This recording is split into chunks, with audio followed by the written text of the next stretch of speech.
اخبار میں مضمون نکلے کہ یہ قوم سے پیسہ اکٹھا کرے، پیسہ ضائع ہو جائے گا، ہاسپٹل نہیں بنے گا، پھر کہا غریبوں کا مفت علاج نہیں ہوگا.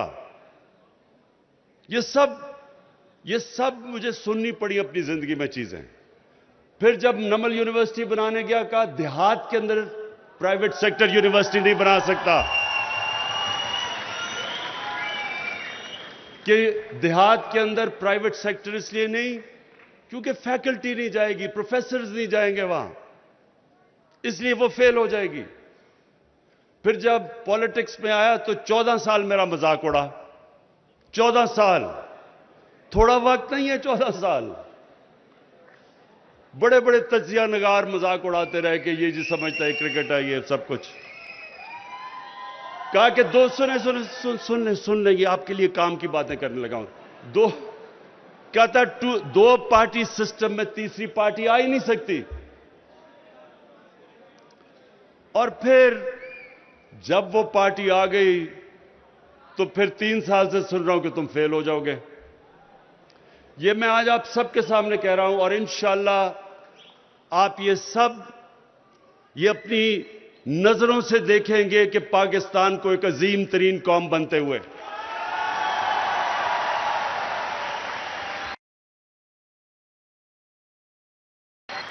یہ میری آخری ایمبیشن ہے زندگی کی.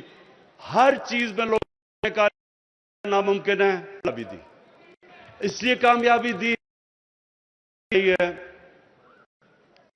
اس نے ایک اصول کئی بنائے ہوئے ہیں کہ جس نے بھی کامیاب دنیا میں ہونا ہے، کوئی بھی انسان آج تک محنت کیے بغیر کامیاب نہیں ہوا. اس نے آج تک دنیا میں بڑا کام نہیں کیا.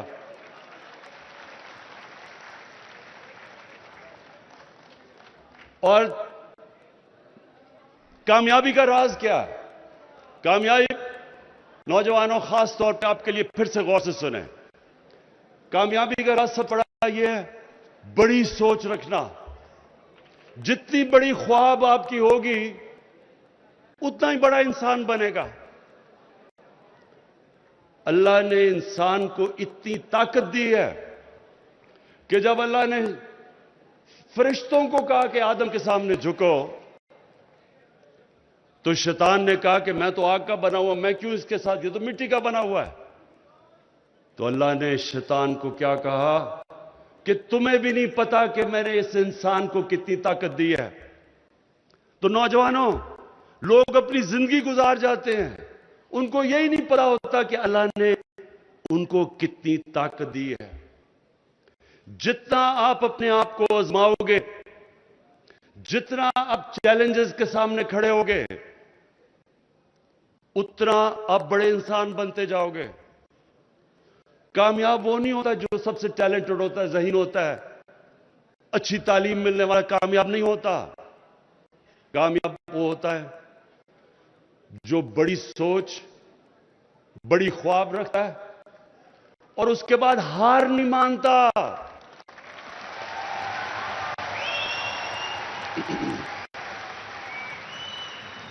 جتنی آپ اوپر سوچ رکھیں گے، یاد رکھیں، اتنی زیادہ مایوسیاں زندگی میں آئیں گی آپ کے سامنے.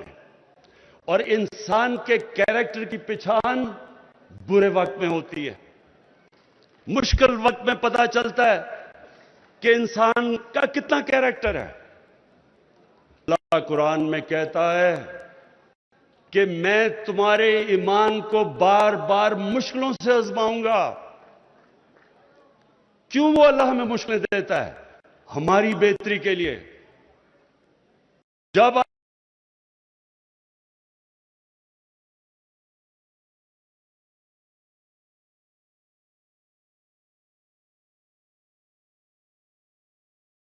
غلطیوں کو ٹھیک کرتا ہے محنت کر کے، انسان اور مضبوط ہو جاتا ہے اور اوپر چلا جاتا ہے.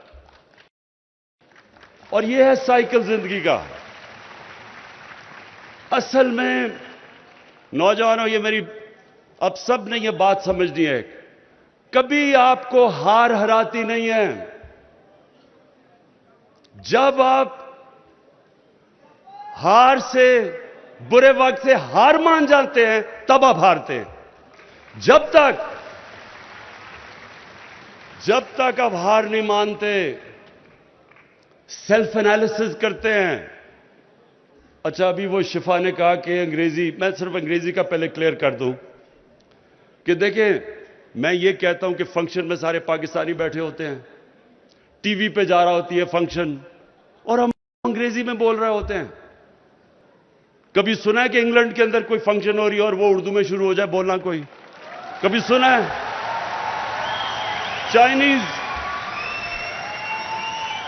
چائنیز بیٹھے ہوتے ہیں، ہمارے یہاں چائنیز بیٹھے ہوتے ہیں، ان کو انگریزی آتی بھی ہے تو چائنیز میں بات کرتے ہیں، لیکن ہم ہر جگہ جا کے دو انگریز بیٹھا ہو یا کوئی فورنر بیٹھا ہو، ہم انگریزی میں شروع ہو جاتے ہیں، اور ہمارے ٹی وی پہ لوگ انگریزی سمجھتے نہیں ہیں۔ تو میں اس لیے کہتا ہوں۔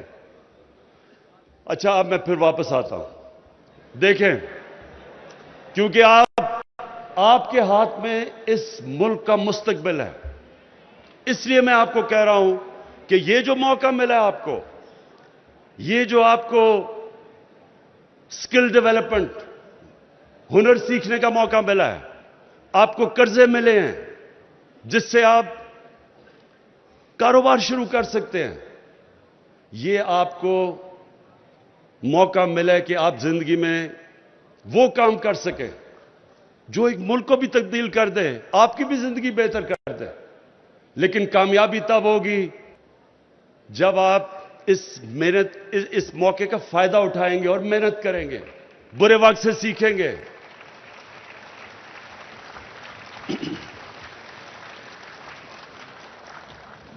ہم پاکستان کو، ہمیں یہ پتا ہے کہ یہ بڑا مشکل وقت ہے ہمارے پہ۔ مشکل وقت کیوں ہے؟ دنیا پہ مشکل وقت آیا ہوا ہے۔ مشکل وقت کیوں آیا ہے؟ کرونا کی وجہ سے۔ صدیوں میں ایک دفعہ اتنا بڑا سن لیں، بعد میں نعرے مارنا، یہ میرا غور سے بات سنیں۔ کرونا وائرس صدی میں ایک دفعہ اس طرح کا ایک دنیا میں بحران آتا ہے۔ ساری دنیا میں مشکل آئی ہوئی ہے کیونکہ لاک ڈاؤن کر دیے، لاک ڈاؤن کی وجہ سے کاروبار ختم ہو گیا، سب کچھ رک گیا، سپلائی لائنز وہ رک گئیں، چیزیں غائب ہو گئیں، چیزوں کی قیمت اوپر چلی گئی، تیل دگنا، کوئلہ دگنا، گیس دگنی سے بھی زیادہ۔ تو یہ ساری دنیا کا مسئلہ اس وقت، اس کے لیے میں پھر آپ کو کہتا ہوں کہ ہم یہ پروگرام لے کے آ رہے ہیں۔ ایک تو کامیاب جوان تو آپ کے سامنے آج، لیکن کامیاب پاکستان جو بھی شوکت ترین نے بتایا، سود کے بغیر قرضے، 40 لاکھ خاندانوں کو، ان کو ہنر سکھانا، سود کے بغیر گھر کے لیے قرضے، یعنی گھر بنانے کے لیے پہلی دفعہ پاکستان میں ہو رہا ہے کہ حکومت سود کے بغیر قرضہ دے گی تاکہ غریب گھرانہ اپنا گھر بنا سکے۔ اور سب سے زیادہ جو مجھے فخر ہے آج، نوجوانوں، سب سے زیادہ فخر مجھے اس چیز پہ ہے کہ پاکستان میں universal health coverage, health insurance, سارے خاندان جتنے صوبے ہمارے نیچے ہیں، پنجاب، پختونخوا، آزاد کشمیر، گلگت بلتستان اور بلوچستان، ہر شہری کو ہم انشاءاللہ ہیلتھ انشورنس دینے لگے ہیں، جو کہ جنوری سے شروع ہو جائے گی سارے پنجاب کے اندر، ہر خاندان کے لیے۔ اور اس سے یہ ہوگا کہ کسی گھر میں بھی بیماری ہو، کسی بھی ہسپتال میں جا کے اپنا علاج کروا سکیں گے۔ یہ میں ہمیشہ سمجھتا تھا جب شوکت خانم کینسر ہاسپٹل بنا رہا تھا کہ اللہ نے مجھے کبھی بھی موقع دیا۔ شوکت خانم کینسر کیوں بنایا تھا ہاسپٹل؟ کیونکہ کینسر کا علاج سب سے مہنگا ہے۔ جب میری والدہ کو کینسر ہوا تو مجھے احساس ہوا اس چیز کا تو سوچا کہ غریب لوگ کیسے اپنا کینسر کا علاج کروا سکتے ہیں، اس لیے شوکت خانم بنا تھا۔ اور تبھی میں نے ارادہ کیا تھا کہ اللہ نے مجھے کبھی بھی موقع دیا تو سب سے پہلے ہیلتھ انشورنس لے کے آئیں گے کہ غریب سے غریب گھرانہ میں بھی اگر مشکل وقت آتا ہے تو ان کے پاس کارڈ ہو، کسی بھی ہسپتال میں جا کے اپنا مفت علاج کروا سکیں۔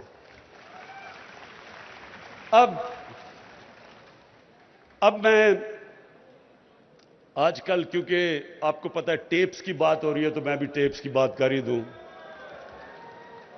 ٹیپس نکل رہی ہیں، جناب ججز کے نام آ رہے ہیں، تو نوجوانوں ایک چیز آپ نے سمجھنی ہے۔ 25 سال پہلے میں نے جب پالیٹکس میں آیا تھا تو میں نے تب کہا تھا کہ پاکستان کا سب سے بڑا مسئلہ کرپشن ہے۔ یہ ٹیپس جو ہو رہی ہیں، یہ جو سارا ڈرامہ ہے، اب آپ سمجھیں کہ یہ مسئلہ ہے کیا ملک کا۔ جس ملک کے اندر ان کا سربراہ، پرائم منسٹر اور وزیر چوری شروع کر دیں، ملک کے پیسے کو چوری کر کے باہر لے جانا شروع کر دیں، اور وہ باہر کیوں لے جانا چاہتے ہیں، کیوں لے جانا پڑتا ہے؟ کیونکہ اگر ملک میں پیسے رکھیں گے تو نظر آ جائیں گے لوگوں کو، اس لیے ان کو باہر بھیجنا پڑتا ہے، تو دگنا نقصان ملک کا کرتے ہیں۔ تب سے میں کہہ رہا ہوں کہ قومیں غریب اس لیے نہیں ہوتی کہ ادھر وسائل کی کمی ہے، قومیں غریب اس لیے ہوتی ہیں کہ جب ان کے اپنے سربراہ، ان کے پرائم منسٹر، وزیر، جب وہ ملک کا پیسہ چوری کرتے ہیں، وہ ملک کبھی آگے نہیں بڑھ سکتا۔ اب یہ ہوا کیا ہے، ذرا یہ آپ نے سمجھنا ہے یہ کیس کیا ہے۔ پینما 2016 میں پینما کیس آیا۔ وہ پینما کیس میں کیا چیزیں نکلی؟ دنیا میں جن لوگوں نے اپنا پیسہ چھپا کے آف شور اکاؤنٹس میں رکھے ہوئے تھے، ان کے نام آ گئے۔ ان میں سے ایک نام آ گیا کہ جناب جو 4 لندن کے اندر اربوں روپے کے مہنگے ترین علاقے میں فلیٹ ہیں، ان کی مالکہ مریم صفدر تھی۔ ادھر سے شروع ہوئی بات۔ اس کے بعد عدالت میں کیس گیا، اس کے بعد جے آئی ٹی بنی، اس کے بعد پھر سپریم کورٹ میں آیا اور فیصلہ کیا گیا کہ نواز شریف کو سزا ہو گئی۔ اب بجائے یہ کہ آپ صرف یہ بتا دیں عدالتوں کو یا پاکستانیوں کو کہ پیسہ آیا کدھر سے یہ لندن 4 بڑے بڑے فلیٹ لینے کے، بجائے یہ بتائیں پہلے کیوں نکالا،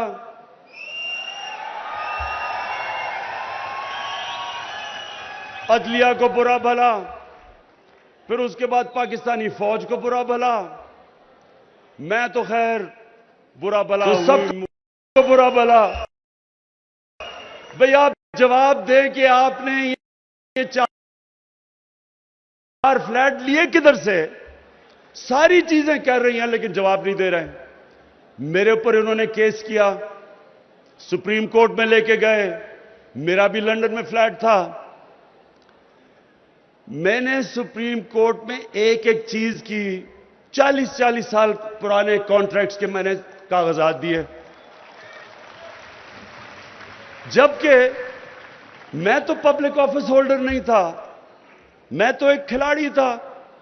اس کے باوجود جو عدالت نے میرے سے رسیدیں مانگی میں نے ان کو دی، 10 مہینے لگے۔ میں نے کیوں؟ اور انہوں نے ابھی تک، جب انہوں نے عدالت میں پوچھا، پہلے اسمبلی میں جھوٹ بولا، یہ ہیں جی دستاویزات، وہ فراڈ نکلے، پھر قطری خط آ گیا، وہ فراڈ نکلا، پھر کلبری فونٹ آ گئی، وہ بھی فراڈ نکلی۔ اس کے ابھی تک ایک کاغذ نہیں یہ بتا سکے کہ 4 لندن کے فلیٹ کس پیسے سے خریدے گئے ہیں، کیونکہ چوری کا پیسہ تھا۔ اب سارے پاکستان کے اداروں کو برا بھلا، لیکن جو مجھے افسوس ہے، اور میں یہ آخر میں آپ سے سب سے بات کرنا چاہتا ہوں، یہ آخری بات ہے، یہ سمجھ جائیں۔ افسوس کس چیز کا ہے کہ ایک لاہور میں فنکشن ہوتی ہے, ادھر چیف جسٹس کو بلایا جاتا ہے, سپریم کورٹ کے ججز کو بلایا جاتا ہے. ادھر کون تقریر کرتا ہے؟ جو آدمی سپریم کورٹ نے جس کو کنوکٹ کیا ہوا ہے, جو جھوٹ بول کے ملک سے باہر بھاگا ہوا ہے, وہ تقریر کر رہا ہے. میرے نوجوانوں, ایک میری بات سن لیں آپ. قوم کبھی ختم نہیں ہوتی پیسہ چوری صرف کرنے سے. قومیں پھر ٹھیک ہو جاتی ہیں, پیسہ پھر بنا لیتی ہیں. لیکن قوم تب تباہ ہوتی ہے جب چوری کو برا نہیں سمجھا جاتا.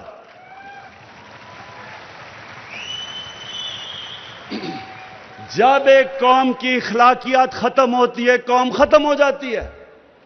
مولانا رومی نے کسی نے پوچھا کہ قوم کیسے مرتی ہے؟ مولانا رومی نے کہا, جب وہ قوم, انہوں نے دو درختوں کی مثال دی, ایک خوشبودار درخت اور ایک بدصورت. کہتا جب ان میں فرق ختم کر دیتی ہے, اچھے برے کی تمیز ختم کرتی ہے, قوم مر جاتی ہے. نبی صلی اللہ علیہ وسلم نے جو مدینہ کی ریاست بنائی تھی, اس کی بنیاد رکھی تھی اچھے کو اچھا کہو اور بدی کو ختم کرو. اچھے کو امر بن معروف, بڑا قرآن کی آیت کہ ہمارے اوپر فرض کر دیا کہ اچھے کو اچھا کہو, برے کو برا کہو. جب تک ایک قوم کی اخلاقیات قائم رہتی ہے, وہ قوم کو کوئی ختم نہیں کر سکتا. جاپان, 2 ایٹم بم گرے جاپان کے اوپر, 10 سالوں میں جاپان پھر کھڑا ہو گیا. ایٹم بم بھی تباہ نہیں کر سکا کیونکہ ان کی اخلاقیات قائم تھی. جو مدینہ کی ریاست کی بنیاد اخلاقیات پہ ہمارے نبی صلی اللہ علیہ وسلم نے رکھی تھی, اس کے بعد خوشحالی آئی تھی. تو میرے پاکستانیوں, یہ میں آپ سب کو آخر میں یہ کہنا چاہتا ہوں کہ یہ قوم وہ قوم بننے جا رہی ہے جو آپ ابھی تصور نہیں کر سکتے. اللہ نے اس قوم کو سب کچھ دیا ہے, ٹیلنٹ دیا ہے. یہی نوجوان باہر جاتے ہیں, ایک سے ایک بڑا کام کر دیتے ہیں. ہمارا سسٹم کیونکہ کرپٹ کیا ہوا تھا, اس کی وجہ سے تھوڑا ٹائم لگ رہا ہے سسٹم کو ٹھیک کرنے میں. لیکن مجھے کوئی شک نہیں کہ یہ عظیم قوم بنے گی. لیکن ایک چیز میں یہ بھی جو آخر میں آپ کو کہا کہ یہ بھی میرے ذہن میں ہے کہ کبھی بھی جب تک ہم اپنے اخلاقیات, ہم اپنے مورل سٹینڈرڈز اوپر نہیں اٹھائیں گے, ہم وہ ادھر نہیں پہنچ سکتے جدھر ہمیں پہنچنا چاہیے. اس لیے میں نے رحمت للعالمین اتھارٹی بنائی ہے. اور اس کا مقصد کیا ہے کہ نبی صلی اللہ علیہ وسلم کی زندگی سے, ان کی سیرت سے سیکھ کے, ان کے کیریکٹر کو اپنی زندگیوں پہ, اس پہ عمل کریں ہم. یعنی اپنی زندگی میں لے کے آئیں. ہم عاشق رسول ہیں سب, ہم ان سے پیار کرتے ہیں, لیکن جو ان کی سیرت ہے وہ اپنی زندگی پہ لاگو نہیں کرتے. اور صرف یہ ہمارا مقصد ہے کہ اپنے اسکول کے بچوں سے شروع کریں, ان کو ان کی زندگی سے سکھائیں, کیریکٹر بلڈنگ کریں, کیونکہ عظیم قوم کا عظیم کیریکٹر ہوتا ہے. عثمان, میں آخر میں آپ کو اور آپ کی ٹیم کو پھر سے خراج تحسین پیش کرتا ہوں. ایک زبردست آپ نے یہ جو پروگرام کیا ہے.